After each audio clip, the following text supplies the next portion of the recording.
demand of truth, honor, and integrity above and beyond the call of duty. Signed by 20 senators. Now he is the chairman of the movement. And of course, siya po ang ating nominee ng Bagong Pilipinas Party List, Rod sa Balota. Palakpakan po natin ang masigabong palalaban, si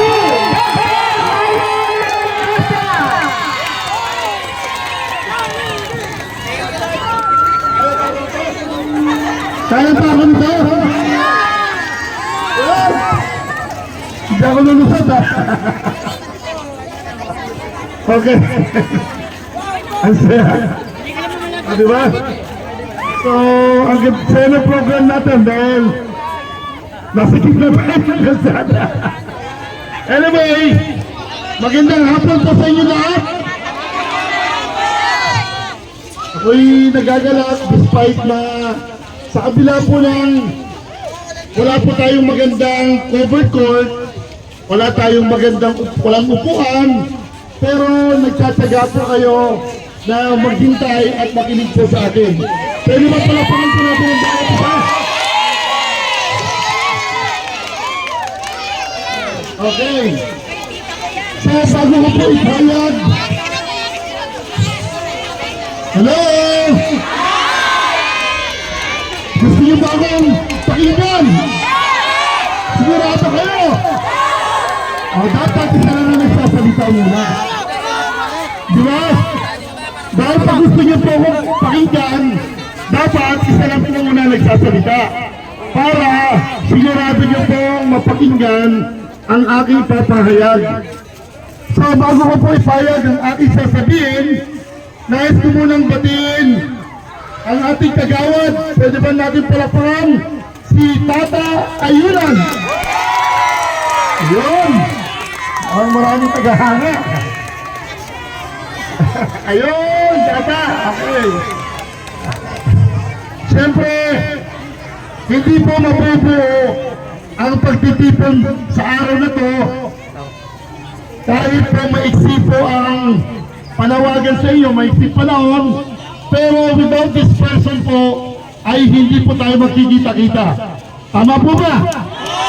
So pwede pa natin palakpakan si Teng Omar Giman. Ayos Okay. Ang sayo, di ba? Kayo pa ba excited? Excited po ba kayong pakinggan ako? Salamat naman po. So, sa madaling salita,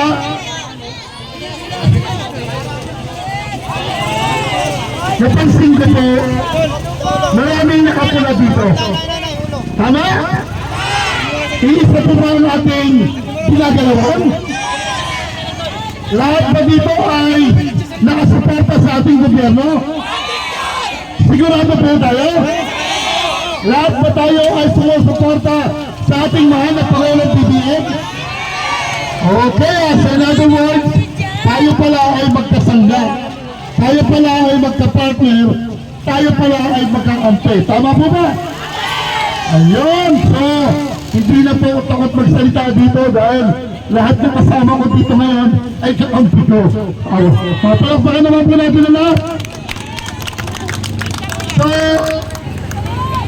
ano po ba ang bagong Pilipinas?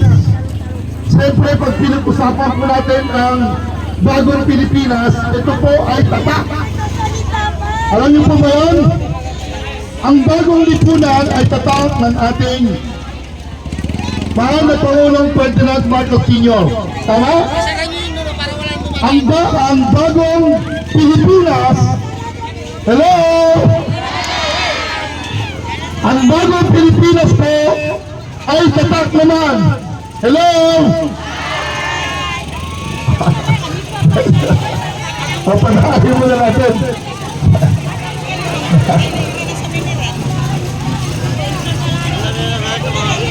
Yan. Salamat po, salamat po. Anyway, may silang naman po programa. Importante po may pahayag ko sa inyo yung aking sasabihin. So, ganito yung situation ngayon guys sa Basico. Wala talagang venue. So, no choice. Nasa street na po talaga. Kalsada.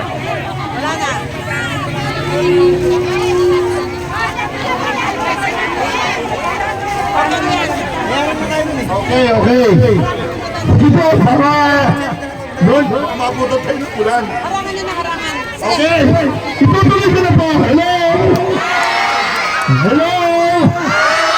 Hi! Okay lang po ba? One voice lang muna. Para po magkaintindihan po tayo. Mga kabataan, pag-asa ng bayan, okay lang po ba konting katahimikan muna? Omar, konting katahimikan muna. Omar, okay na ba? Ang bagong Pilipinas po ay tatak po ng ating mahal na Pangulong Ferdinand Bongbong Marcos Jr. So, pag sinabing BBM, bagong Pilipinas. Bagong Pilipinas ay si BBM. Tama po ba? So, yun po yung tatak niya na dapat po natin matandaan na ang bagong Pilipinas po ay ang ating mahal na Pangulong Ferdinand Bongbong Marcos Jr. Ngayon, paano po kami nadako sa bagong Pilipinas? Unang-una po, magkakasama po tayo na sinuportahan natin ang kandidatura ng ating mahal na Pangulong BBM. Kasama niyo po kami. Nanangampanya sa kanya noon. After po ng election, hindi po kami bumitaw. Take note the word. Hindi po kami bumitaw.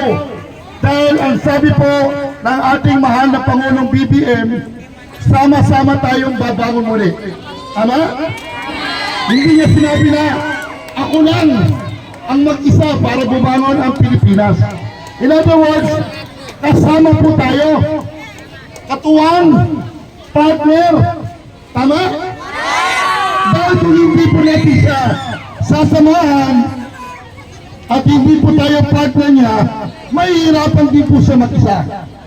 Kasi ang maiiwan po, pag iniwan natin siya, ang makakaharap niya ay yung mga kontrabida sa buhay niya.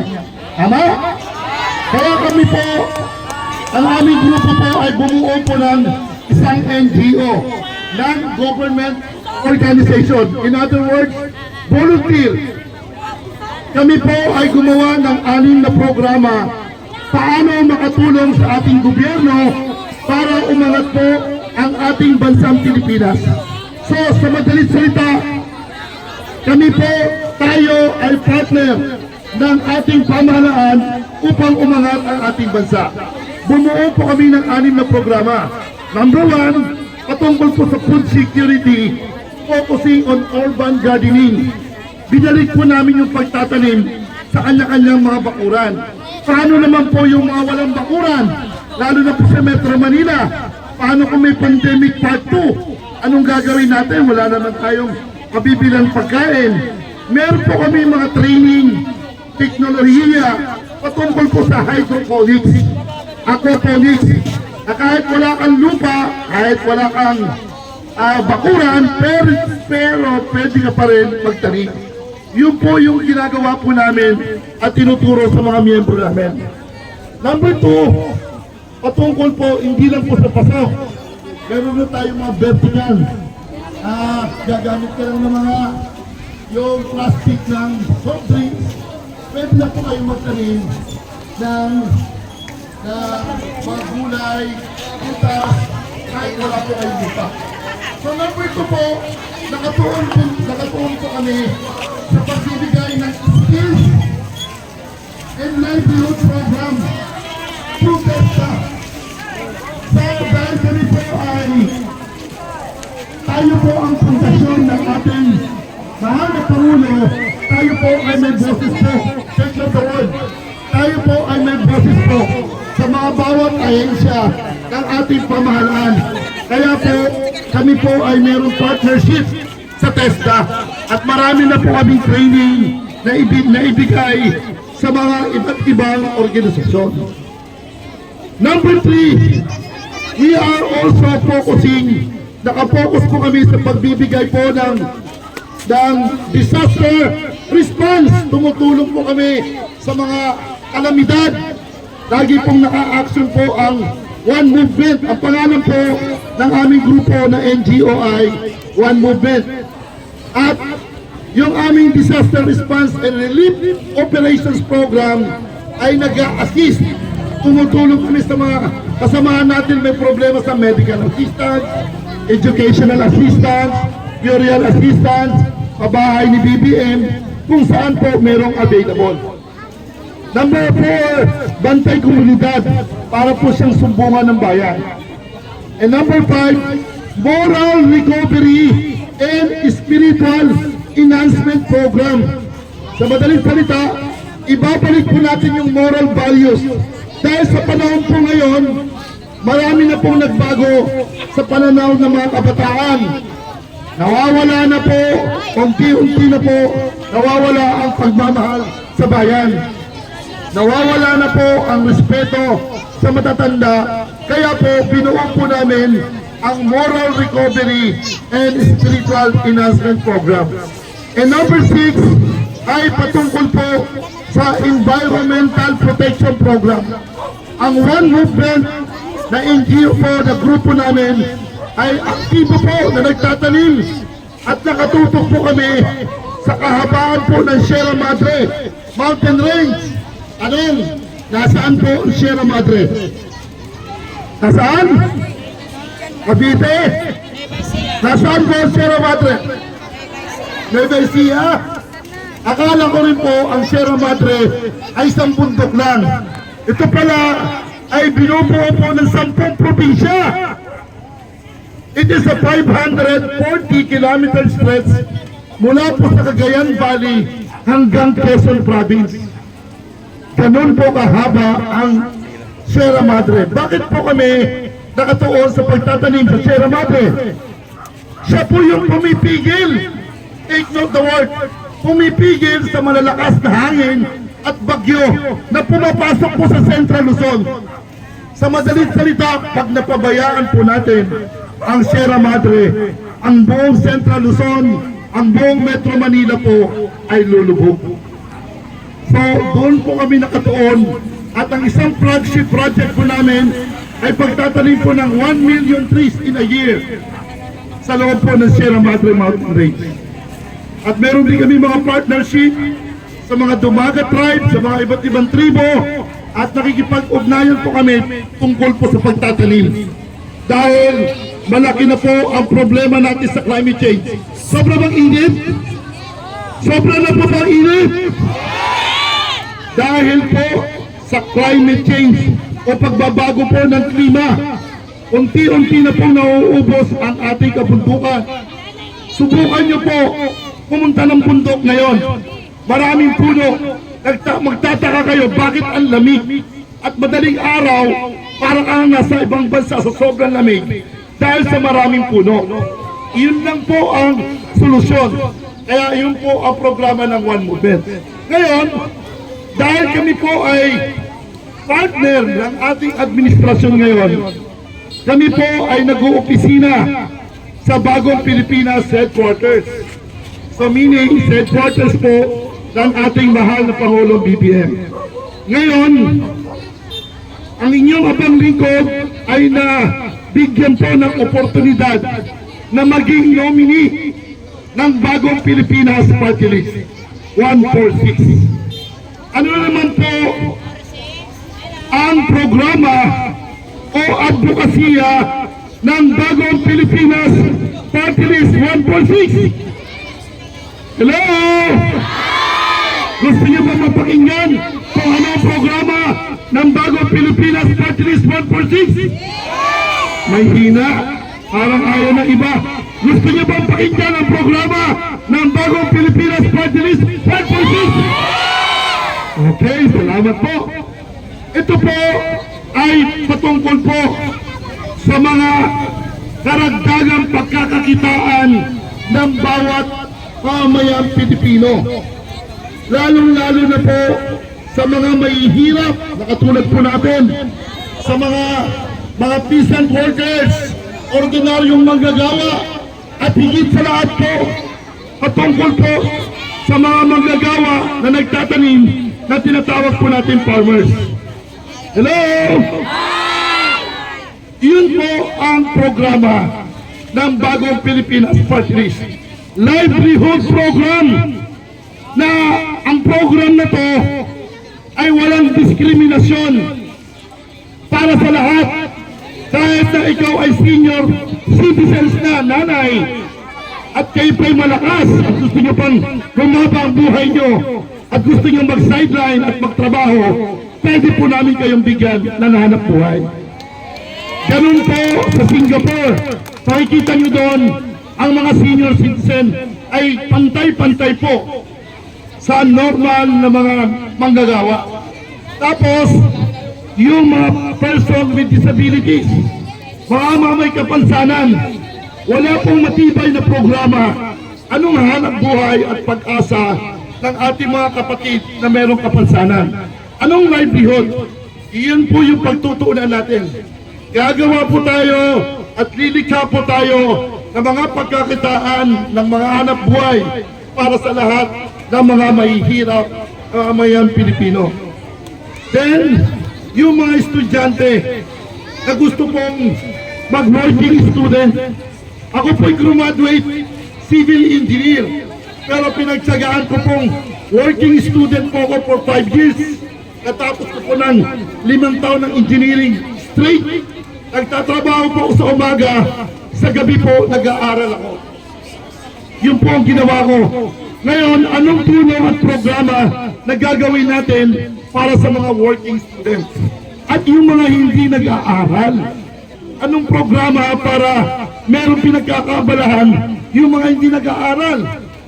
Para hindi po sila magkaroon mabuyo sa mga bisyo, sa mga droga.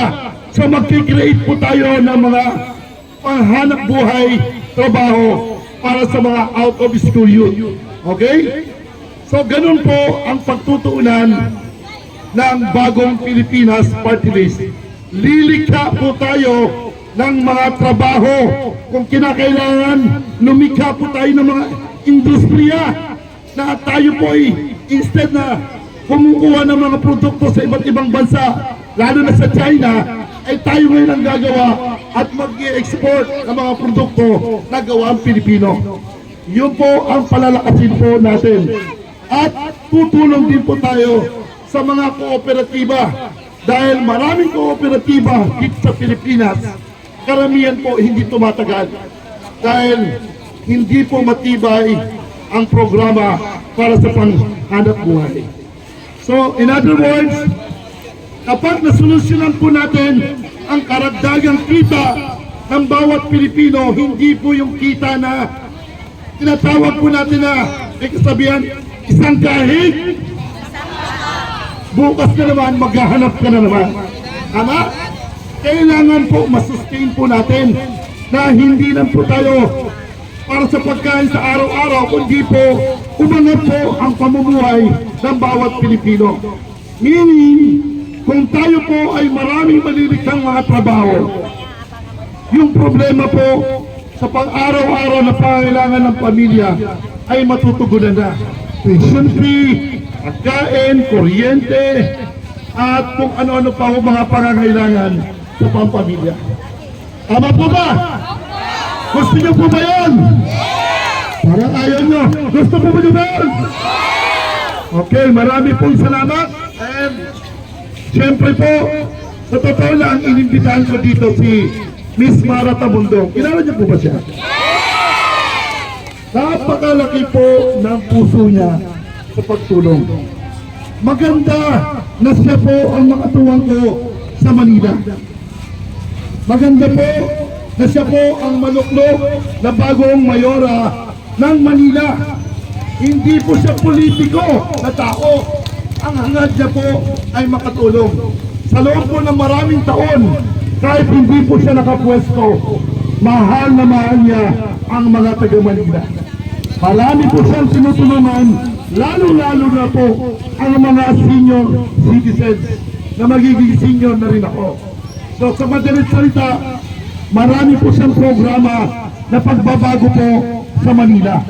Kaya hinihiling ko rin po, dahil marami po siyang activities pa, kung hindi man siya makakarating, ay hinihiling ko rin po ang inyong suporta at pagboto kay Mara Tamundong.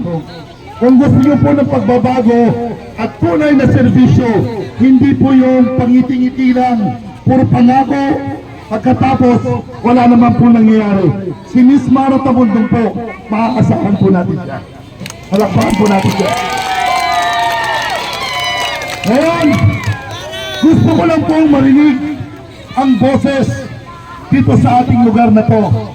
Kung talaga ba kayo ay handang sumuporta sa bagong Pilipinas Party List 1.6? Talaga ba tayo sumusuporta sa bagong Pilipinas Party List 1.6? Sige, ganito. Isigaw po natin ng malakas para mayanig po lahat, para lahat di sila ay sumuporta. Meron po tayong chant. Ang chant po natin, isisigaw ko, bagong Pilipinas Party List, ang sagot nyo ay 146. Okay? Pag sinigaw ko ng bagong Pilipinas Party List, isisigaw natin ng malakas para lahat sila gumaya ay 146. Pag sinabi ko naman po, pag sinabi ko naman po, 146, ang sasagot nyo ay bagong Pilipinas Party List. Okay? Kaya pa natin ipakita? Okay, sige. Ready na pa kayo? Ready na pa kayo? Okay. Kapag si Mara. Ayun! Dito. Kanina pa kita binibuild up dito. Akala ko. Kapalak po po natin. Si Super Mara Tamundong. Okay. Sige. Bago ko po sa tawagin, itutuloy po muna natin. Nangako na sila sa akin. Sabi nila, ikaw daw ay susuportahan nila. Totoo po ba yun? Hindi lang po boto nyo ang kailangan ni Mara. Makinig po kayo. Kung gusto niyo pong makatiyak, hello, mga kabataan. One voice muna, one voice, kabataan. Kung gusto niyo pong makatiyak, hello, kasi Miss Mara Tamundong ay manalo, kailangan ipangampanya niyo po. 5 araw na lang. Kung meron tayong 1,000 ngayon, at araw-araw, sandali. Discipline. Kung 1,000 tayo ngayon, ay mangangampanya araw-araw tungkol kay Mara. Hello, yung 1,000 ay magmumultiply ng another 1,000. At pag dumating po kayo ay naging 100,000 times 2, magiging 200,000. So meaning, huwag po tayong titigil na ipangampanya si Miss Mara Tamundong. Araw-araw, sa loob po ng 5 araw na po, nalalabing araw bago po ang eleksyon. Kaya po ba natin gawin yun? Kaya po natin gawin yun? Okay, ito na po yung chant na sinasabi ko. Ready na pa kayo? Bagong Pilipinas Party List? Mahina, 50% lang. Paano tayo nagkaisa? Dapat 100%. Dapat mayanig lahat sila dyan. Tama?